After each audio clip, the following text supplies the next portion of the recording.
Hello friends, welcome back to our YouTube channel JS commerce classes. तो आज हम आपको बोर्ड एक्टिविटी शीट जुलाई 2023 जो प्रैक्टिस के लिए दी थी, इसका आज हम आपको क्या करेंगे, नॉवेल सेक्शन डिस्कस करेंगे। मतलब जो 16 मार्क्स का आपके लिए नॉवेल आने वाला है, तो यहाँ पे एक प्रैक्टिस के लिए दिया, हम उसको डिस्कस करते हैं आंसर्स के साथ। तो आप जैसे देखते हो कि सेक्शन 4 जो आपका लिटरेरी जॉनरे नॉवल आता है, ये 16 मार्क्स के लिए होता है। सबसे पहले आपको क्वेश्चन नंबर 5 है, बोलता है complete the activities given below as per the instruction. ठीक है, 4 मार्क्स के लिए आपको ऑब्जेक्टिव्स बोला है। हालांकि 16 मार्क्स में से 5 है जो आपको होता है मैच द कॉलम में। पहला कॉलम है, कॉलम बी, कॉलम में आपको क्या है, बुक्स के नाम है, नॉवेल्स के नाम है। कॉलम बी जो आपको इनके राइटर्स के नाम है। तो इनके आंसर देखते हैं। द हार्ट ऑफ डार्कनेस जो है उसको जोसेफ कॉन्रेड सी इसका करेक्ट ऑप्शन है।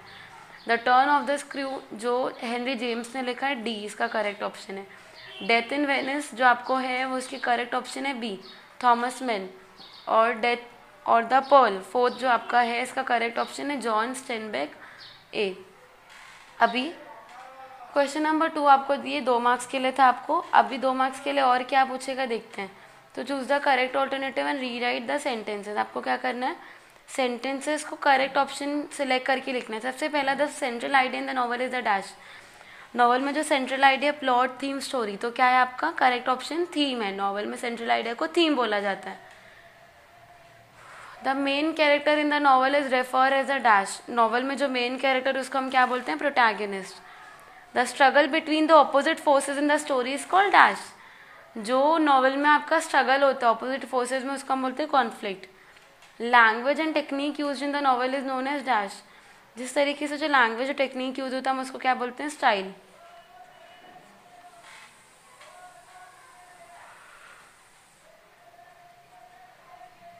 अभी हम 4 मार्क्स के बाद जो आपको 4 मार्क्स के लिए टू सर्व विथ लव के क्वेश्चन आंसर्स पूछता है वो डिस्कस करेंगे। Answer the question given below in about 50 words. First question है, explain how setting of the extract to serve with love contribute to the theme of the novel. किस तरीके से जो बैकग्राउंड इवेंट है, तो वो जो थीम ऑफ नॉवल है उसको डिस्क्राइब करता है।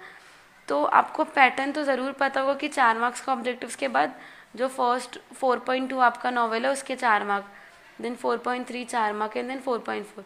तो पहले हम ये देखते हैं 2 मार्क्स के लिए क्वेश्चन, 2 मार्क्स के लिए कि आपको दोनों लिखना है।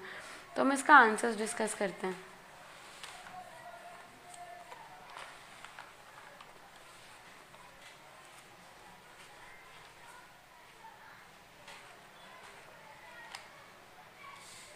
सबसे पहले आपका जो क्वेश्चन था, क्वेश्चन क्या था, explain how the setting of the extract contribute to the theme of novel. यानी उसका जो एक्सट्रैक्ट की थीम के साथ कैसे कंट्रीब्यूशन हो रहा है।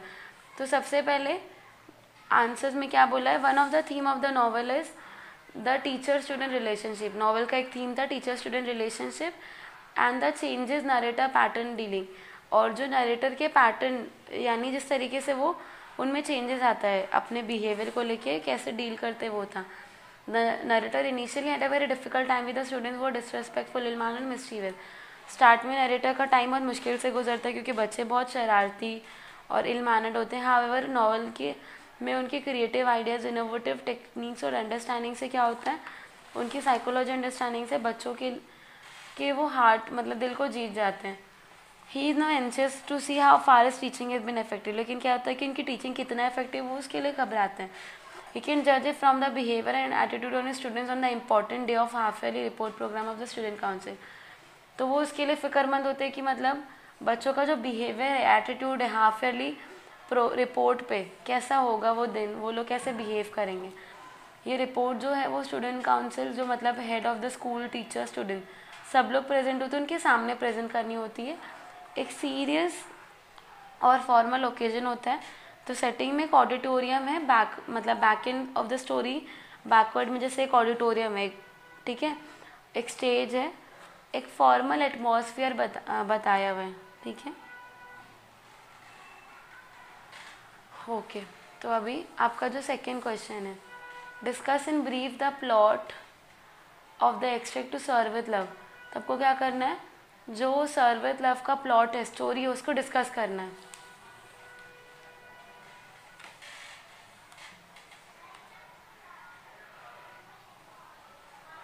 तो प्लॉट या थीम में क्या बताया कि जो नरेटर है वो एक जॉब ज्वाइन करता है as a teacher green slate school में। इनिशियली टाइम बहुत डिफिकल्ट है स्टूडेंट्स के साथ बिकॉज वो बहुत ज़्यादा ट्रबल मेकर्स हैं, they ridicule him and reject him, उनका मजाक उड़ाते हैं, उनको रिजेक्ट करते हैं।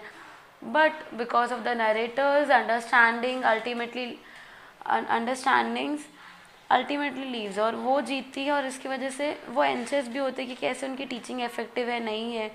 वो बच्चों को जज करते हैं उनके बिहेवियर की वजह से कि क्या वो जो हाफ ईयरली प्रोग्राम में किस तरीके से वो डील करेंगे, बिहेव करेंगे, ठीक है। However he is also want to see how they express themself, कि वो खुद को कैसे एक्सप्रेस करते हैं और कितना वो समझते हैं, मतलब वो दिए गए टाइम पीरियड में अपनी टीचर को। Hence is anxious when the turn at his class come, तो जब उनके क्लास के बच्चों का टर्न आता है तो वो क्या करते हैं, थोड़े से घबरा जाते हैं कि मतलब उनके बच्चे किस तरीके से परफॉर्म करेंगे।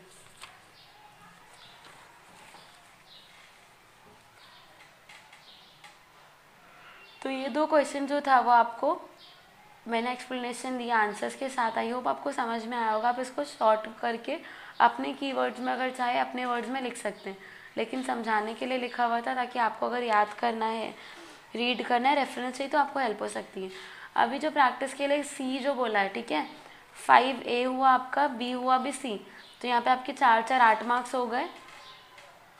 अभी हम देखते हैं आगे 4 मार्क्स के लिए जो answer the question given below about 50 words. तो आपको जो दूसरा नॉवल है 4.3 around the world in 80 days, उसका क्वेश्चन बोला है। Describe the character sketch of Phileas fog from the extract of the novel around the world in 80 days. अभी आपको यहाँ पे आपको जो कैरेक्टर स्केच है फिलियस फॉग उसके बारे में बताना है, जो around the world in 80 days novels है उसमें से।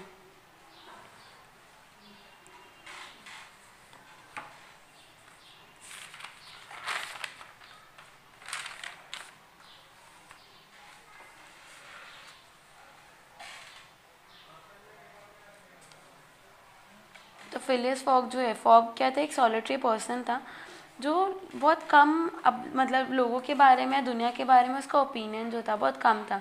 वो बहुत ऑनेस्ट था, काम था, ऑनरेबल था और बहादुर था। उसको क्या करना था, एक चैलेंज था कि उसको वर्ल्ड को, पूरी दुनिया को 80 डेज में एक्सप्लोर करना है, ओवरकम सारे ऑब्स्टिकल्स को ओवरकम करके, सारी मुश्किलों को पार करके। वो प्राउड था और सेल्फ रिस्पेक्ट गेन करता है। He did not want to marry Orda when he thought he was penniless. तो उसको लगता है कि जब उसके पास पैसे नहीं बचे तो उसको वो जो ऑर्डर, मतलब जिसके साथ वो जाता है, जो उसके फ्रेंड, उससे उसको शादी नहीं करना था बिकॉज उसके पास नहीं थे। But he was unselfish but obstinate towards passport out. He was generous and forgive. और जो पासपोर्ट आउट उसका फ्रेंड था वो उसके प्रति बहुत जेनरस और फॉरगिविंग था। तो आप अगर थोड़ा बहुत भी रीड करके इसके बारे में लिखते हो तो इतना भी इनफ हो जाएगा।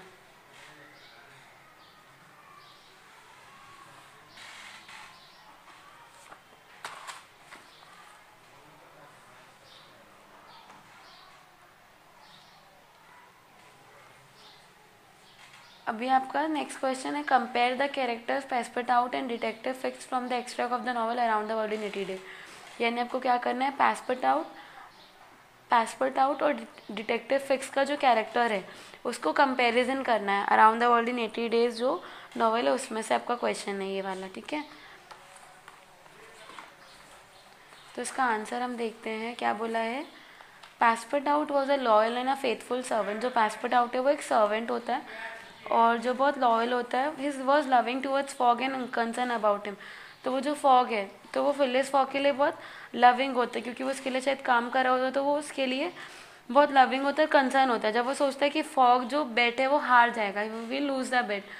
ही was unselfish and repentant when he realized that he could have warned fog about fix but hadn't. वो he was extremely conscientious in his duties। तो वो सोचता है क्यों ना वो फॉग को रियलाइज़ कराए और वार्न कर दे। वो अपनी ड्यूटी को लेकर बहुत कॉन्शियस था, बहुत प्रॉपर था। And thought that duty was above everything. और काम जो है वो सबके ऊपर होता है। However he was rather foolish and unimaginative and followed fog for quite some time without checking he was actually the bank robber। तो कुछ टाइम के लिए वो फॉग को मतलब चेक करता है, उसके पीछे लगा रहता है। He was stubborn and arrested Fogg but repentant when he found out his mistake. तो वो थोड़ा सा स्टार्टिंग में ज़िद्दी होता है Fogg, an arrested Fogg but repentant when he found his mistake.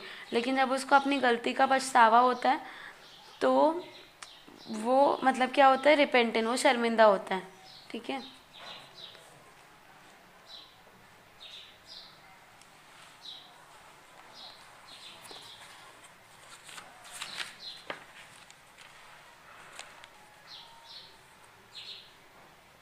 Arrange the following question dual. अभी आपका डी जो है वो आपका लास्ट जो चैप्टर है नॉवेल का, द साइन ऑफ 4, वो नॉवेल में से लिया गया 4.4 टेक्स्ट बुक में। अभी आपको क्वेश्चन बोला है डुअल डायरेक्टेड 4 मार्क्स के लिए। Arrange the sentences in correct sequence as per the occurrence in the extract the sign of 4 jumble sentence incident. आपको क्या करना है, सेंटेंसेस को जंबल अप करके ऊपर नीचे करके दिया है, तो आपको करना ही है कि इसको सिक्वेंस में करेक्ट ऑर्डर में अरेंज करना है। सबसे पहले Holmes put a revolver in his pocket. Holmes क्या करता है, अपने पॉकेट में रिवॉल्वर रखता है। Mary receive a large and lustrous pearl through the post. Mary को एक पोस्ट के जरिए एक पर्ल मिलता है। ठीक है, Mary's father was an officer in an Indian regiment. Indian regiment में मैरी के फादर एक ऑफिसर होते हैं। Mary Morstan was a well dress young lady. क्या मैरी मॉटसन एक बहुत वेल ड्रेस यंग लेडी थी? तो अभी आपको चारों को जंबल अप करके दिया, तो इसको करेक्ट सिक्वेंस में लिखना, वो देखते हैं। तो सबसे पहले आपका करेक्ट ऑप्शन जो है वो है Mary Morstan was a well dress young lady, एक यंग लेडी थी। उसके बाद Mary father was an officer in an Indian regiment. Then Mary receive a large and lustrous pearl through the post. Holmes put a revolver in his pocket. तो ये आपका correct sequence order है जो आपको find out करके लिखना था। तो यही आपका करेक्ट आंसर है। ईजी था, बस आपको क्या करना था, पता करना था कि पहले पैसेज में क्या बोला है और पहले क्या आएगा।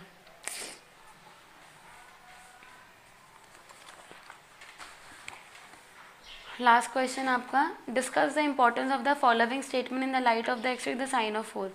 ये जो स्टेटमेंट दिया है, ठीक है, आपको इसके इम्पोर्टेंस को द साइन ऑफ 4 नॉवल में समझा के बताना है। The trio Holmes doctor Watson and Mary decide to visit Lyceum theatre. तो जो ट्राई था, Holmes, doctor Watson and Mary, ये तीनों मिलके वो थिएटर विजिट करना चाह रहे थे। क्यों, क्या इंपॉर्टेंस है, आपको ये फाइंड आउट करना है।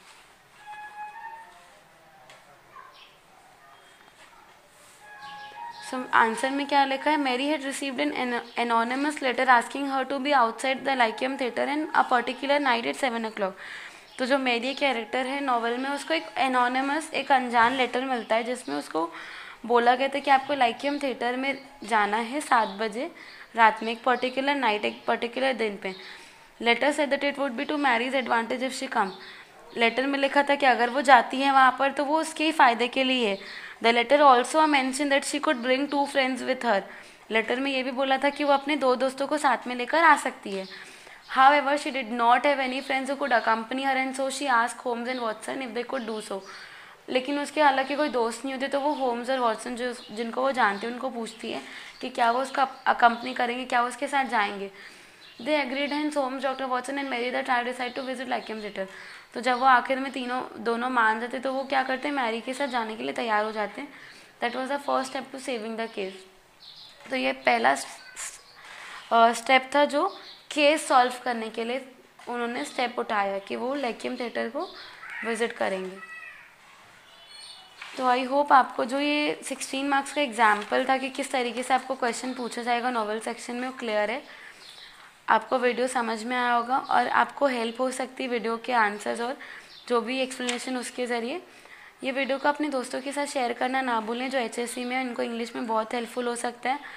उसके अलावा ऐसे और नॉवल के वीडियोस हमने चैनल पे अपलोड किए, प्लीज़ वीडियोस को जाकर देखें, आपके लिए बहुत हेल्पफुल होगा और आपको क्लियर होगा तो आपको लिखने में भी बहुत आसानी हो जाएगी। थैंक यू वीडियो देखने के लिए। चैनल को सब्सक्राइब करना ना भूलें, वीडियो को लाइक करना ना भूलें। Thank you.